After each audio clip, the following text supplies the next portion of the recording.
तीर्थंकर पर्याय में जो घटनाक्रम हुए उसका चित्रण आपने कथा में सुना, और जब उपसर्ग हुआ तब क्या हुआ उसका चित्रण भी आपने सुना। लेकिन उस चित्रण में कुछ और भी वक्तव्य शेष है, कुछ महत्व की बात और भी बताने की है। वो ये है कि पार्श्वनाथ भगवान के ऊपर जो फणा पाए जाते हैं वर्तमान में इस भरत क्षेत्र में, वो फणा दो प्रकार के हैं।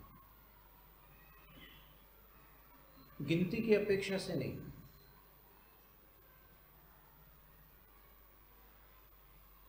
वो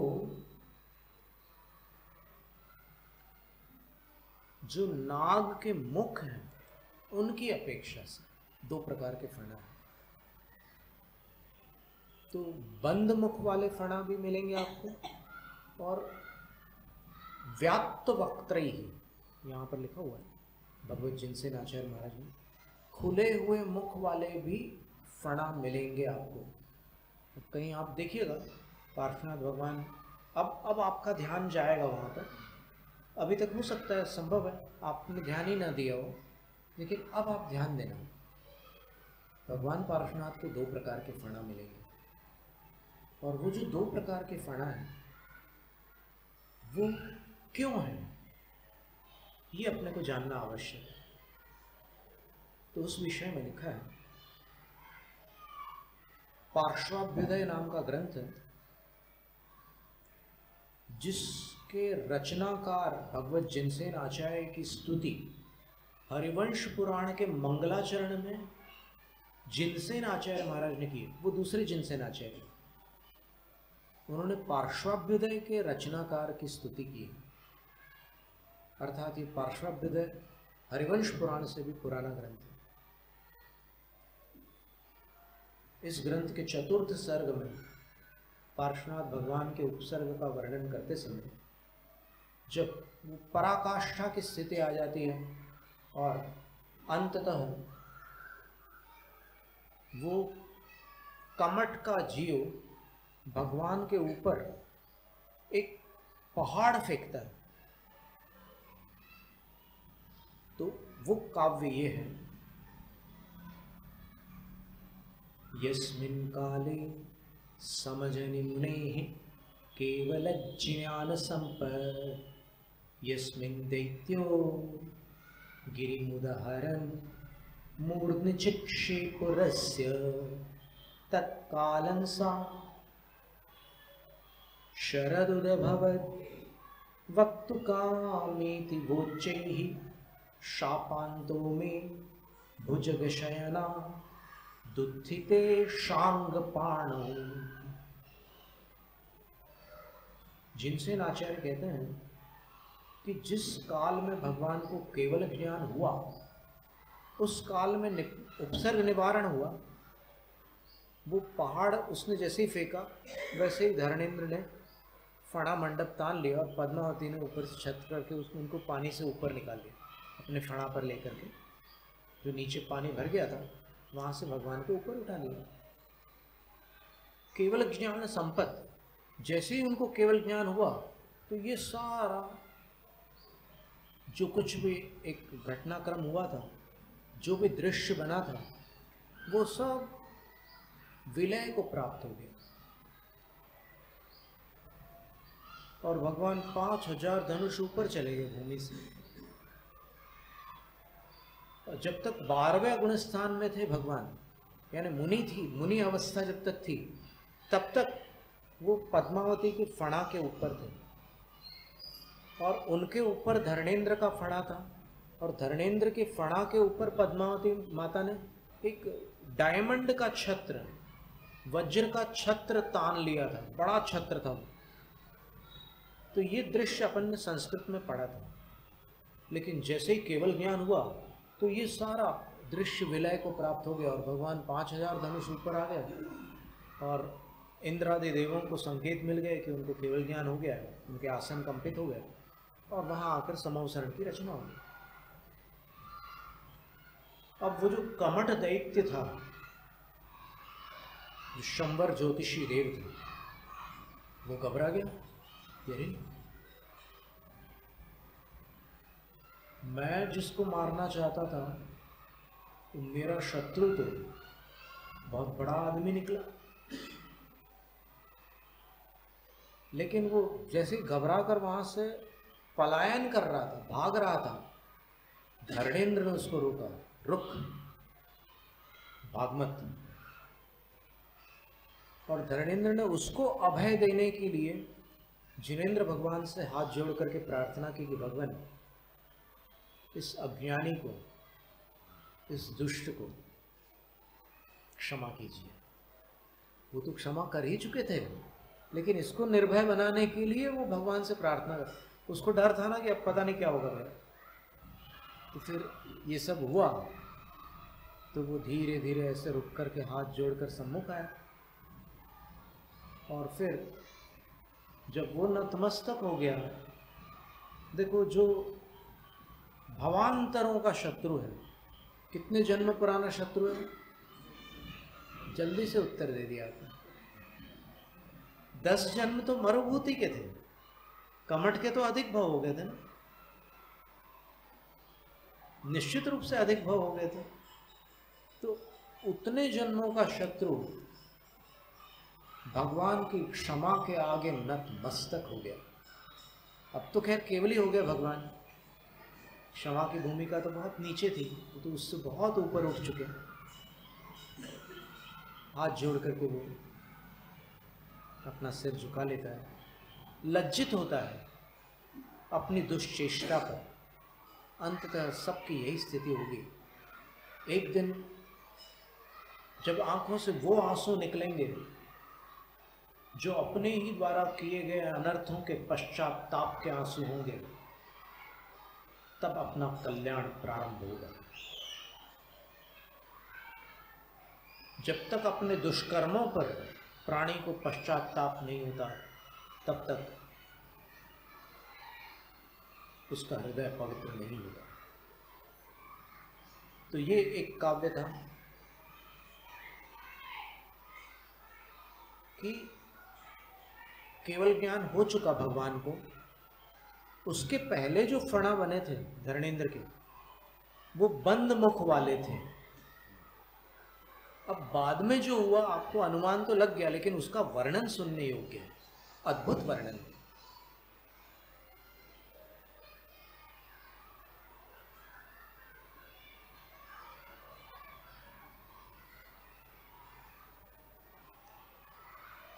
तब जब वो वैरी भक्त बन गया, धरणेन्द्र को अपार प्रसन्नता हुई। और धरणेन्द्र ने तब भगवान की स्तुति की, बड़ी भव्य स्तुति। अभी तो इंद्रादिक देव तो आ रहे हैं क्रम से, समोसरण की रचना वगैरह सब हो रही है, तो इस बीच ये सारी घटनाएं चल रही हैं। तो भगवत जिनसेन आचार्य महाराज लिखते हैं, अभी जो अपन ने काव्य पढ़ा था वो काव्य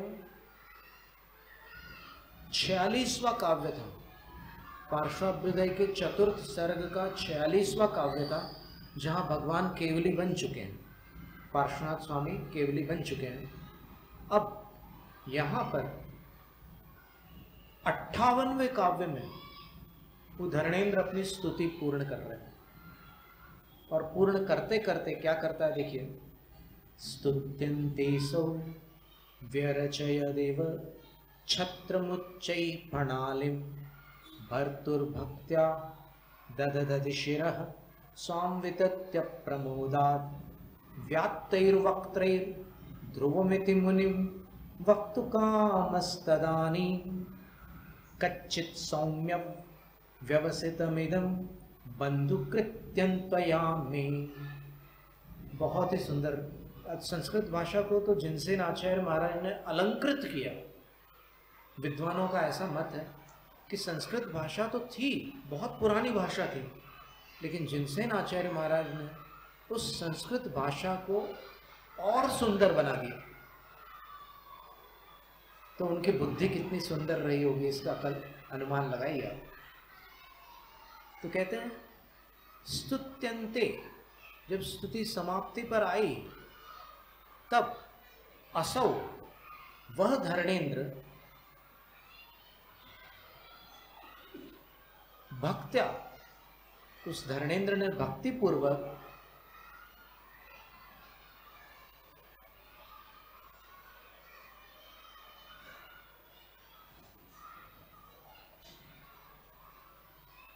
भर्तु अधिशिरः, भर्ता अर्थात पार्श्वनाथ भगवान के लिए, अधिशिरः उनके सिर के निकट, भगवान पार्श्वनाथ भगवान केवली होकर के विराजमान है वहां पर ऊपर, तो उनके सिर पर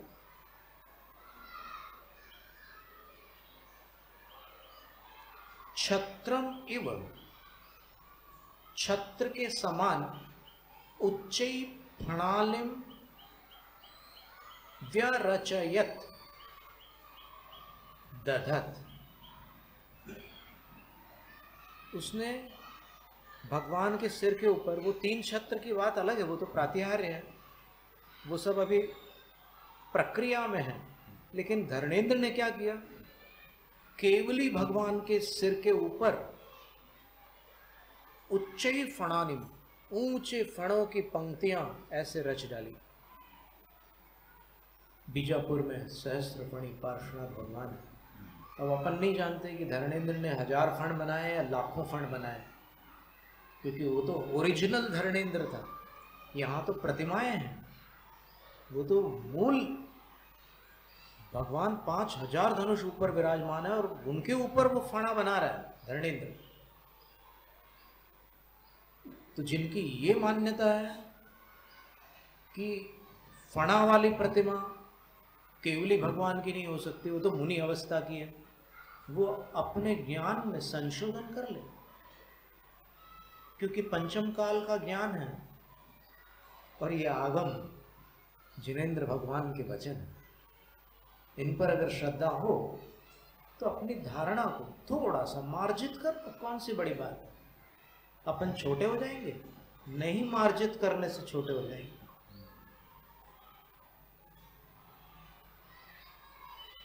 स्वाम वितत्य प्रमोदात, अपने आप को धर्मेंद्र ने विस्तृत करके ऐसे फणों की पंक्ति बना ली, और प्रमोदात हर्ष पूर्वक, व्याप्तिर वक्त्रे, जब वो फणाओं की पंक्ति बनाई तो ऐसे मुख खोल लिए, सारे जितने सर्प थे उसमें जितने मुख थे वो मुख खोल लिए, और खोलकर द्रौमित मुनि वक्तु कामस्तदानि, उस समय वो उन मुनि महाराज, उन केवली भगवान के लिए, मुनि शब्द केवली का वाचक भी होता है, उनके लिए ये कहना चाह रहा था। वो क्या कहना चाह रहा था, कच्चित सौम्य व्यवसित मदिम बंधु कृत्यम त्वयामि,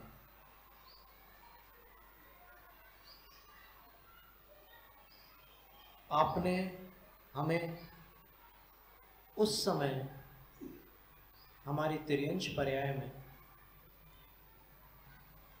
उद्बोधन दिया, महामंत्र सुनाया और हमें देव पर्याय प्राप्त हुई, तो हम आपके आभारी हैं कि आपने हमें उपसर्ग निवारण का अवसर प्रदान किया।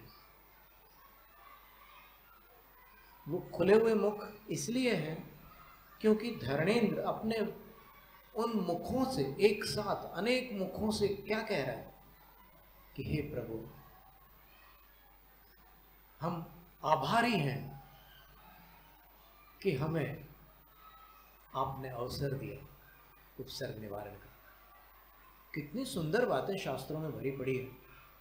तो अपन अपनी बुद्धि को छोटा न बनाएं, अपने हृदय को भी बड़ा बनाएं और ज्ञान को भी विस्तृत करें, और ये स्वीकार करें कि जो फणा होते हैं भगवान के सिर पर, प्रतिमा पर, वो अनुचित नहीं है। और इसमें ये नहीं लिखा है कि धर्मेंद्र ने कब तक फणा बनाया, उसने वो फणा बना करके रखा या फिर फणाओं को समेट लिया, इसका कथन यहाँ पर नहीं है।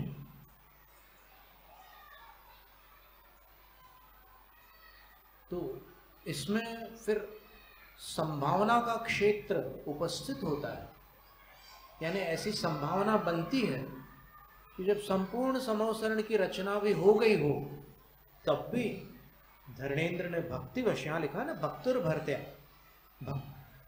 भर्तुर भक्त्या, ये लिखा ना, भक्ति पूर्वक धर्मेंद्र ने फणा बनाए रखा हो। अब इसमें संवाद विवाद हो सकते हैं, हमें कोई आग्रह नहीं है, लेकिन एक संभावना के तौर पर हमने अपने बात आपके सामने रखी है कि एक शक्यता है, क्योंकि ये तो प्रमाणित हो गया कि केवल ज्ञान के बाद भी फणा बना था, इसमें तो कोई संदेह नहीं रहा, ये तो पूरे स्पष्ट आगम वचन है, आप देख लीजिए उसमें।